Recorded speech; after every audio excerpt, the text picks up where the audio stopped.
veuille ou non, la garde partagée, là, c'est de la merde. Il y a toujours une maison qui est plus ta maison que l'autre. Je sais, intellectuellement, que ma mère m'a pas abandonnée. De côté sentimental, émotionnel, ça, c'est une autre histoire. Ma mère était pas là. Ma mère était pas là quand j'avais de la misère, quand j'ai eu mon premier copain, quand j'ai eu mes bonnes notes à l'école. Elle était pas là pour me guider. Moi, ma mère, des fois, elle me dit que t'es belle comme un poussin. Moi, mon père, il me dit souvent est-ce qu'on t'a déjà dit que t'étais belle? Je suis un gars qui est pas beau. La beauté est une tyrannie épouvantable. Et c'est une chose qui me manque et qui va me manquer toute ma vie. J'ai pris dans ma vie toutes sortes de trucs pour essayer de développer autre chose. Heureusement, je pense être arrivé un peu à ça. Mais quelqu'un qui n'y arrive pas, j'ai l'impression que c'est peine perdue. T'as le goût de te pendre quasiment des fois, tu sais. Bonsoir, ici Alain Gravel. Bienvenue en Jeu. Nous avons deux sujets cette semaine. Tout d'abord, après 30 ans de divorce, nous donnons la parole ce soir aux enfants, maintenant adultes, victimes de la séparation de leurs parents. Vous allez le voir, ils en ont gros sur le cœur. Et la tyrannie de la beauté, vue par des gens qui n'ont pas été gâtés par la nature.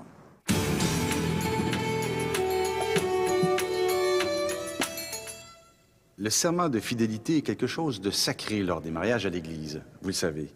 Mais quand on voit l'augmentation fulgurante du taux de divorce au cours des 30 dernières années, on peut se demander si les gens prennent encore au sérieux cet engagement, que ce soit ici ou au Palais de justice. On peut se demander aussi si les ex-époux sont vraiment conscients des conséquences de leur séparation sur la vie de leurs enfants. Jusqu'à tout récemment, on ne pouvait que présumer de ces conséquences. Sauf que de nouvelles études réalisées sur une très longue période aux États-Unis concluent hors de tout doute que les enfants du divorce sont marqués à jamais, beaucoup plus qu'on le pense. C'est tellement vrai que des experts que vous allez entendre dans le prochain reportage s'interrogent à savoir si les parents qui ne s'aiment plus ne devraient pas retarder leur séparation.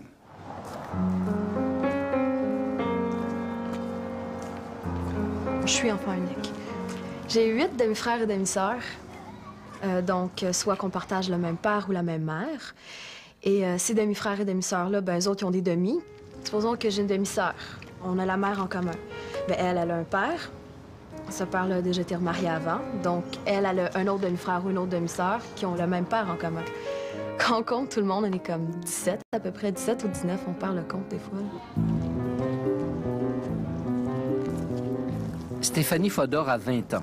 Cette famille compliquée qu'elle décrit est à l'image de la société canadienne. De nos jours, on se sépare autant qu'on se marie. Et l'héritage qu'on laisse aux enfants serait pire que tout ce qu'on avait imaginé. C'est du moins ce qu'affirme une chercheure américaine qui s'intéresse depuis 25 ans aux enfants du divorce. Les effets du divorce ne disparaissent pas. Ils continuent d'affecter les jeunes au fur et à mesure qu'ils vieillissent. Et ils en sont particulièrement victimes à l'âge où ils commencent leur vie sentimentale et qu'ils pensent au mariage et à fonder une famille.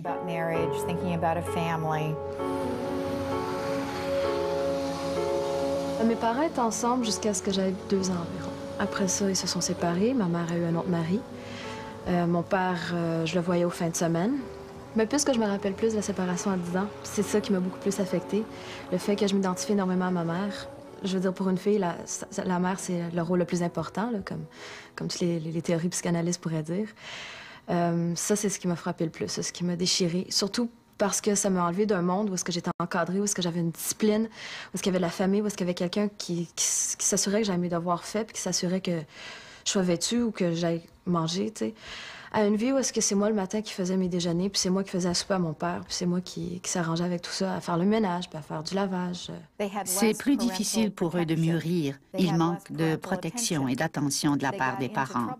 Et à l'adolescence, ils ont des ennuis. Ils ont plus de chances d'avoir des relations sexuelles précoces et d'être attirés par l'alcool et la drogue.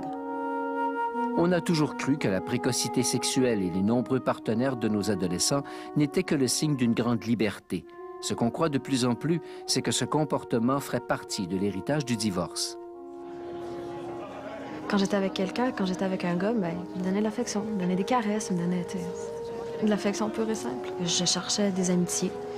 Et les seules amitiés, je pensais que c'était de l'amitié, mais ce n'était pas. Je retrouvais chez les hommes, ou les garçons, ou les adolescents, peu importe. Ça n'a jamais vraiment duré jusqu'à ce que j'aie trouvé une personne, puis ça a duré pendant 2 ans et demi. Mais c'était pas solide. C'était pas quelque chose... On pataugeait plus que d'autres choses. On essayait de survivre, parce que lui aussi a eu une vie un père absent, une mère absente, une vie difficile lui aussi. Fait que ça l'a pas vraiment abouti. Les deux, on essayait de se trouver un naufrage, quelqu'un pour nous sauver notre propre naufrage. Ce que nous dit Julia Lewis, c'est que les enfants du divorce se souviennent qu'ils avaient une famille et que cette famille n'existe plus. Ils se souviennent de leur propre souffrance au moment de cette crise, mais aussi de la souffrance de leur père et de celle de leur mère. Devenus grands, ils ont peur que la même chose leur arrive. Je sais intellectuellement que ma mère m'a pas abandonnée. Elle m'a amenée avec elle et c'est les pères qui ont voulu reprendre les enfants. Donc je sais, de façon théorique, qu'elle m'a pas abandonnée, mais de côté sentimental, émotionnel, ça c'est une autre histoire. Ça, ma mère était pas là. Ma mère était pas là quand j'avais de la misère, quand j'ai eu mon premier copain, quand j'ai eu mes bonnes notes à l'école. Elle était pas là pour me guider. Ce constat inquiétant de 25 ans de divorce en Amérique, les experts québécois l'ont fait également. Suzanne Barry est psychologue. Depuis plus de 10 ans, elle observe ce que vivent les enfants au moment de la séparation de leurs parents. C'est pire que ce qu'on avait anticipé, ce qu'on croyait et ce qu'on voulait bien croire. C'est pire pour les enfants. Les conséquences sont plus importantes et surtout, elles se perpétuent là, au fur et à mesure de son développement et ce n'est pas juste une conséquence, mettons, situationnelle. Là. Je peux pas penser mariage sans penser divorce. C'est compliqué. C'est comme des choses qui sont reliées. Nicolas Sauvé a 26 ans. Dans la vie, il est réalisateur à Musique Plus et dans sa vie, il est un enfant du divorce. Il avait 3 ans quand ses parents se sont séparés. Chez lui, il n'y a pas eu de sentiment d'abandon. Non, ses parents ont tout fait pour lui éviter le pire. Malgré cela, il mesure aujourd'hui l'impact qu'a eu sur lui la rupture de ses parents. À un moment donné, j'ai vécu une rupture amoureuse. Puis ça a été, en termes de culpabilité personnelle dans l'histoire que je vis, de refaire la même chose que mon père a fait, ça a été... Parce que t'es élevé, tout ton être est construit sur le fait, en tout cas, moi dans mon cas, je me suis fait dire que je le veuille ou non, que de laisser quelqu'un, c'est la pire chose à y faire. Et j'ai vu les répercussions. Le plus gros problème créé aux enfants, c'est toute cette question-là de la loyauté. Et ça, quelle qu'elle soit, là, quelles que soient les conditions de la séparation, tous les enfants vont vivre un sentiment de devoir choisir, ou de devoir faire attention de ne pas choisir, ou d'essayer de vouloir conserver quelque chose qui est équitable au niveau de leurs 2 parents. Ils nous ont pas mis choisir entre ton père et ta mère, tu sais, ça se fait pas. Mais t'as beau appeler ça comme tu voudras, en quelque part, toi, tu sens le choisi entre ton père et ta mère. Puis la réaction à ça, c'est ça me fait chier, tu sais. Qu'est-ce qu'ils font comme métier, tes parents? Mon père est psychologue, ma mère est professeure à l'UQAM. D'ailleurs, il y a une correction à faire au générique.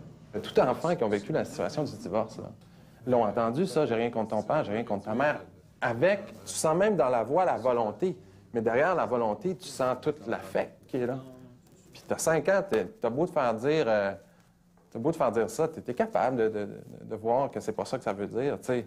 Ce que nous disent les psychologues, c'est que pour plusieurs de ces enfants, la solution, c'est de s'exclure du conflit que vivent leurs parents. Je me suis créé un univers parallèle qui répondait probablement à ces besoins-là. Puis mon univers parallèle, moi, ça a été mon frère. Ça a été mon équipe de basket.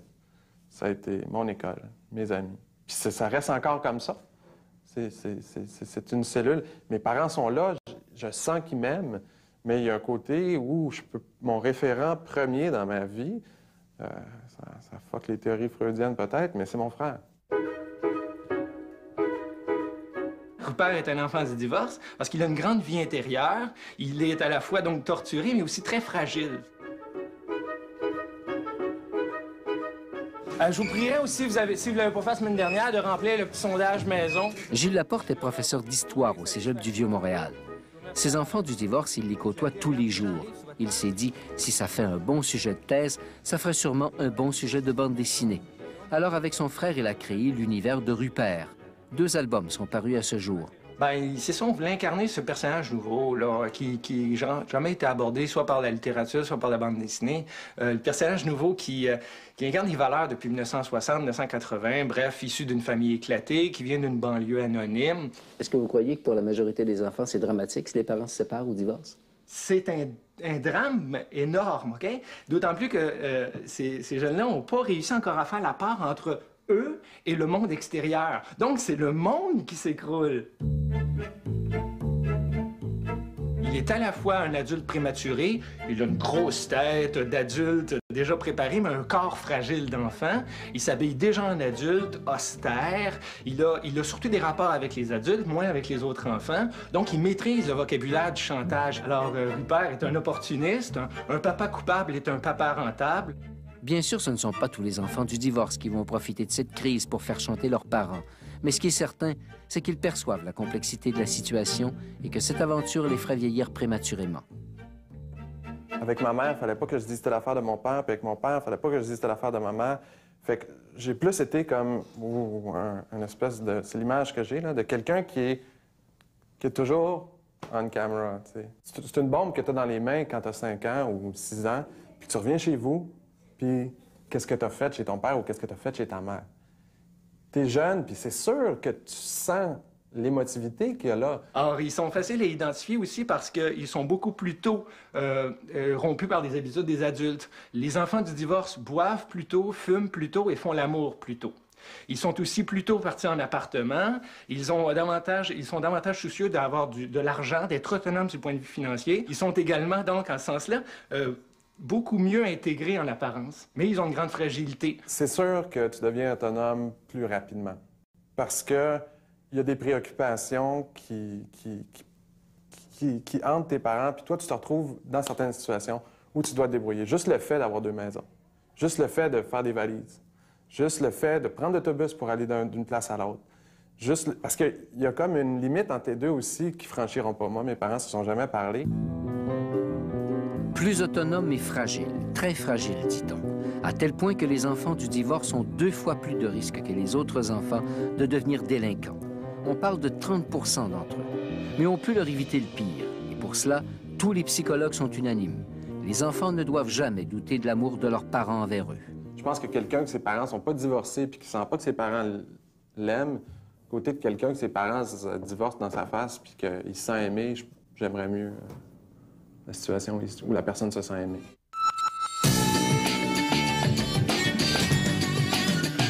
Je me sentais confiante avec mon ex-conjoint qu'il était un bon père et je pense que c'était réciproque.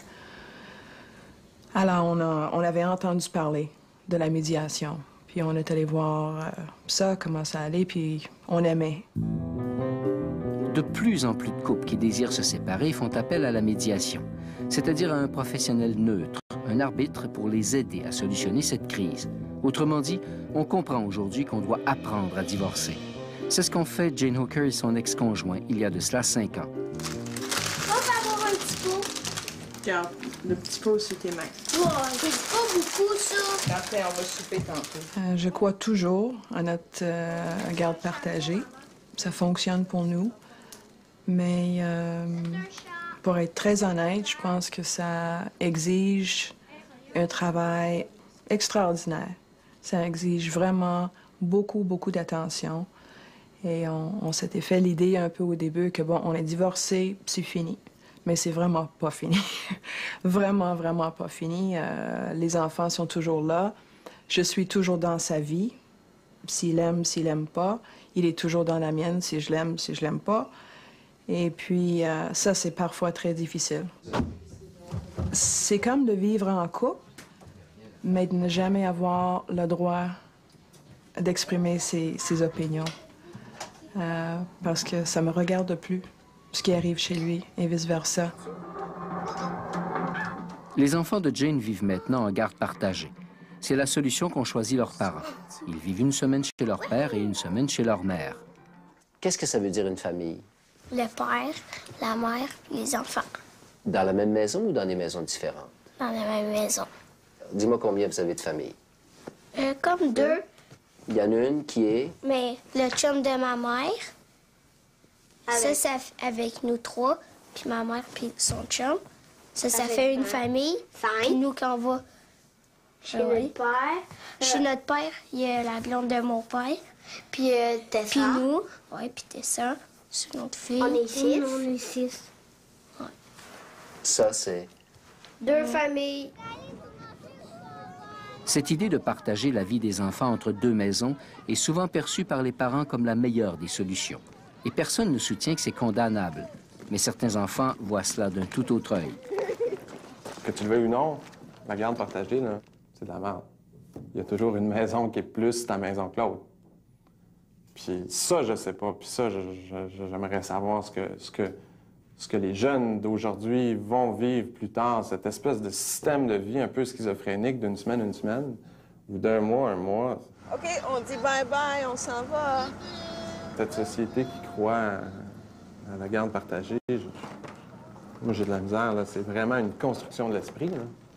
Pense-y, là. La garde partagée, il faudrait que ce soit égal, que tu times le temps à chaque place, que ta chambre soit de la même grandeur à chaque place. C'est ridicule, là. Les enfants passent réellement du temps avec les 2 parents. Mais ce que ressentent les enfants, c'est qu'il y a 2 parents, 2 maisons, que tout est séparé, qu'il y a 2 sortes de règles. Dans la vie de l'enfant, c'est une séparation. Il y a fondamentalement 2 familles qui n'ont presque rien à voir l'une avec l'autre. Et si ce n'est pas la solution idéale, ça ne signifie pas non plus que c'est la fin des négociations. Pendant quelques années, on avait essayé de garder toujours la même continuité des relations, la même chose, que tout le monde était d'accord sur tout. Et puis, il m'est arrivé un moment, il y a 6-7 mois, que j'ai décidé que non, je n'étais pas d'accord sur certaines choses. Et je l'ai dit aux enfants. J'avais besoin de m'affirmer comme ça, comme maman, leur montrer l'autre côté de la médaille. Et c'est où Patrick il comprenait plus. Mais comment ça se fait que maman dit ça, puis papa dit ça, puis c'était déchirant pour lui, parce que c'est Patrick qui me demande le plus souvent des 3. Est-ce que peut-être t'aimerais aller vivre avec papa? Il a toujours dit ça. Malgré toutes les critiques à l'égard de la garde partagée, tous les psychologues nous rappellent que vaut mieux avoir 2 parents qu'un seul. Un enfant qui vit un sentiment d'abandon aura plus de difficultés à se construire qu'un autre enfant. Le fait que les pères soient moins démissionnaires, combattent davantage pour garder leur place, ce que ça fait, c'est que ça amplifie le conflit entre les 2 parents. Avant, on avait un enfant en deuil de la perte d'un parent, généralement le père. Maintenant, on a un enfant déchiré entre 2 parents qui, littéralement, dans certains cas, tirent chacun de leur côté. Souvent, c'est eux autres qui me ramènent pour voir « Hey, c'est pas correct ce que je viens de faire. » C'est eux autres qui me font signe que « Maman, on ne va pas bien parce que ça ne va pas bien avec toi puis papa. » Sans le dire comme ça, mais si je regarde mes enfants comme il faut, si j'écoute vraiment ce qu'ils disent et j'observe les comportements souvent, c'est signe qu'il y a quelque chose, une petite affaire qui n'est pas tout à fait bien, parce que les enfants veulent tout le temps, qu'on soit bien. Devant toutes les difficultés que rencontrent les enfants et les parents des familles éclatées, certains experts se demandent s'il ne vaudrait pas mieux, dans certains cas, reporter le projet du divorce. Sans compter que très souvent, un divorce va créer 2 familles appauvries. Peut-être que les couples aujourd'hui devraient envisager l'option, même si leur relation de couple est extrêmement difficile, devient une relation plus amicale ou plus de collègues, ou bon, dans un partenariat, dans le fond, dans l'éducation des enfants, je pense qu'effectivement, les couples devraient envisager de rester plus longtemps ensemble et de retarder cette décision-là à un moment où leur tâche parentale va être plus à terme. C'est exactement ce qu'a vécu Valérie Gendron. Elle a aujourd'hui 23 ans et elle vient d'avoir son premier enfant. Jusqu'à l'âge de 14 ans, elle a vécu avec ses 2 parents. Mais depuis longtemps, ils n'étaient plus un couple. Où la relation de couple de vos parents était? Je dirais inexistante. J'ai jamais vu mes parents dormir dans le même lit. J'ai jamais vu mes parents s'embrasser, même s'ils restaient dans la même maison. Papa était en bas, maman dormait en haut. Mais pourtant, ils se sont... Ils se sont jamais chicanés. Jamais j'ai entendu mon père dire n'importe quoi après ma mère ou les fameuses chicanes de ménage à casser de la vaisselle. J'ai jamais vécu ça, moi. Tu vas te prendre un petit peu, voir, peut-être? Peut-être tu vas te prendre un petit peu, hein? Oh, il y a assez des belles affaires à regarder ici. Le fait que j'étais orphelin jeune, j'ai pas connu de vie de famille. Pour moi, c'est très important que mes filles subissent pas la même chose. J'aurais pas... C'est malheureux que les filles lui manquent au moins un parent. Donc, pour moi, c'est important que la vie de couple dure le plus longtemps possible pour que les enfants en souffrent pas, parce qu'en fait, eux l'ont pas demandé. C'est pas eux qui divorcent. Puisque vos parents n'étaient pas un couple à vos yeux, ou vous avez vécu dans une maison où il n'y avait pas d'amour, pas de bonheur? Non, non. Moi et ma soeur, on peut dire qu'on a été pourris gâtés d'amour, ça c'est sûr et certain. L'amour, on a tout le temps eu à pelleter. Est-ce que vous avez l'impression que vous avez perdu 10 ans de votre vie pour vos enfants? Jamais de ma vie. Jamais, jamais, jamais, jamais. Ça fait beaucoup plus que 10 ans, puis je continue à être seul parce que c'est ma première disponibilité, c'est d'être là pour mes enfants. Puis là, ben, en plus, ben, il y a un petit enfant qui s'en vient, donc il y a pas, je pense pas qu'il y ait un jour un être humain qui va embarquer dans ma vie qui va être plus important que mes filles. Moi, je le ferais pas. Non? Pourquoi? Non. Parce que je sais qu'ils nous aimaient puis ils ont fait ça pour notre bien, mais en même temps, eux autres, ils se sont empêchés de vivre pendant quoi, au moins 10 ans? Tu peux pas, là, t'écraser comme ça puis arrêter de vivre juste par amour pour tes enfants. Si un jour il arrive un conflit, qu'est-ce que vous allez faire avec Anthony? Garde partagée, une semaine. C'est ça. C'est déjà inscrit dans votre tête, vous dites, il faut prévoir ça. Ah ouais, mais... Il y a besoin des deux parents égaux. On peut pas dire, regarde, ton père vaut rien qu'une fin de semaine par mois, ça va être bien en masse pour qu'il t'élève. Non, parce que lui, il sera pas au courant de ce qu'il fait à l'école, il sera pas au courant de ses amis. Autrement dit, pas question de revenir en arrière. Il faudra apprendre à divorcer et à vivre avec le divorce. En attendant, malgré leur déchirure, ces enfants conservent une part de rêve. Le même rêve qu'avaient leurs parents à leur âge. J'espère être là pour mes enfants, j'espère être là pour mon mari. J'aimerais me marier un jour, je crois à ça. Je sais pas pourquoi, mais je crois à ça. Ici Radio-Canada.